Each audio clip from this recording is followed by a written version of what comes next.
A weaver's pact for riches that cost every memory. Welcome to Tales by Oprah. They say wealth is a river that never flows without taking something with it. Come closer, traveler. Sit where the lantern light can touch your face. Tonight, I will not tell you a story of kings or warriors, but of something far more dangerous: desire. In a quiet village where dust carried the whispers of ancestors, there lived a weaver whose hands could turn thread into beauty. But even beauty has its limits, and hunger has none. What would you give for a life of gold? Not your strength, not your time, your memories. Let me take you into a palace where laughter once lived, but cannot be remembered. In the ancient quarters of Kofadogo, where the looms sang from sunrise to dusk, lived a young weaver named Sadia. She was known for her patience, the kind that could outlast the harmattan winds. Her fingers danced across threads as if guided by spirits. Yet, despite her gift, her life remained simple, almost painfully so. Her mother had died when she was young, leaving behind only fragments: the scent of shea butter, a lullaby without words, a feeling of warmth that Sadia could never fully grasp. Her father, once strong, now coughed through the nights like a dying drum. Medicine cost more than her weaving could ever bring. And so poverty sat in her home like an uninvited elder, unmoving, unquestioned. One evening, as the sky melted into deep orange, an old woman appeared at her doorway. She did not knock. She did not greet. She only said, "Your loom is hungry." Sadia frowned.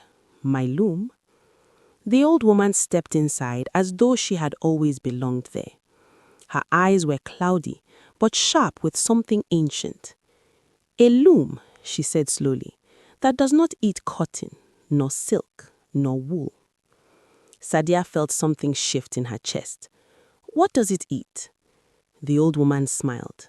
"Not kindly. It eats you." That night, Sadia followed the old woman beyond the village, past the baobab trees that stood like silent witnesses. They reached a forgotten shrine buried beneath roots and time. Inside, the air was thick, not with dust, but with memory. At the center of the shrine stood a loom unlike any Sadia had ever seen. It shimmered faintly, as though woven of moonlight and whispers. "No thread?" Sadia asked. The old woman shook her head. "Sit." Sadia hesitated. "What does it weave?" The old woman leaned closer. "Everything you have ever dreamed of." Sadia's heart pounded. "And the cost?" The old woman's voice softened into something almost gentle. "Just one memory." Sadia sat before the loom. Her fingers trembled as they touched the shuttle. "What memory?" she asked. "Choose," said the old woman. Sadia closed her eyes. She thought of her mother's laughter, faint, distant, incomplete. It was already slipping. Maybe it would not matter. "I give this," she whispered. The loom awakened. A sound like a sigh filled the room. And suddenly, thread appeared, golden, radiant, alive. Sadia gasped. Her hands moved instinctively, weaving faster than she had ever had before. By the time she stopped, a roll of golden fabric lay before her, worth more than anything she had ever seen. She smiled, then paused. Something felt missing. She tried to remember her mother's face, but there was nothing, only emptiness. Days turned to weeks, weeks into months. Sadia returned to the loom again and again. Each visit cost her something: a childhood friend, a favorite song, the memory of her first woven cloth. In return, she gained unimaginable wealth. Her hut became a mansion, then a palace, walls of silk, floors of gold, servants who bowed without question. People came from distant lands to witness her fortune. They called her blessed, they called her chosen. But they did not see what she had lost. Sadia no longer laughed, not because she was sad, but because she could not remember what laughter felt like. One morning, Sadia woke in her grand chamber and looked around. Everything was beautiful. Everything was hers. And yet, "Who am I?" she whispered. A servant entered, bowing deeply. "My lady, your guests await." "Guests?" she asked. "Yes, your friends." Sadia walked into the grand hall. Faces turned toward her, smiling, familiar, but she recognized none of them. Not a single one. Her heart tightened. "Who are these people?" she asked quietly. The servant hesitated. "My lady, they have always been here." Sadia nodded slowly, but inside something cracked. That night, Sadia returned to the loom. The old woman was waiting. "You look troubled," she said. Sadia's voice trembled. "I don't remember anything." The old woman nodded. "That is the price." "No," Sadia whispered. "I thought I could choose what to give." "You did," the old woman replied calmly. "And now?" Sadia stepped closer. "What happens when there are no memories left?" The old woman's eyes darkened. "Then the loom will take the only thing that remains." Sadia froze. "My soul?" The old woman smiled faintly. "Yourself." Sadia sat before the loom one final time.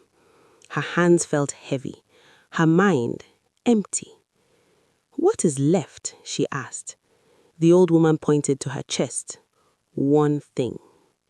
Sadia closed her eyes. Deep inside, she found it. A feeling. Not a face, not a voice. Just warmth. The echo of love. Her mother. Not the memory of her, but the feeling she left behind. Tears rolled down Sadia's cheeks. "If I give this," she whispered, "what will remain of me?" The old woman did not answer, because she did not need to. The loom began to hum. Golden threads burst into existence, brighter than ever before. Sadia's hands moved slowly. Each motion felt like the end of something sacred. As the fabric grew, her tears stopped. Her breathing slowed. Her thoughts faded. When the weaving was complete, the room fell silent. Sadia looked at the cloth. It was perfect, flawless, priceless. But she did not smile. She did not cry. She did not feel anything at all. In the days that followed, Sadia ruled her palace like a ghost. She spoke when spoken to. She moved when required. But inside there was nothing. No past, no love, no self.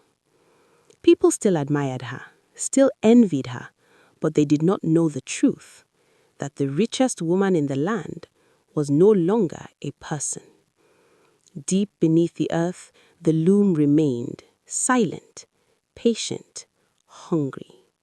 The old woman sat beside it, watching, waiting, because she knew there would always be another dreamer, another desperate soul, another person willing to trade everything for something that costs far more than it gives. So tell me, traveler, if a loom stood before you, offering gold beyond imagination, would you sit? Would you trade your laughter, your childhood, your mother's voice? Or would you walk away, still poor, but still whole? Because some riches do not shine. They live quietly within you. And once they are gone, no loom in this world can ever weave them back.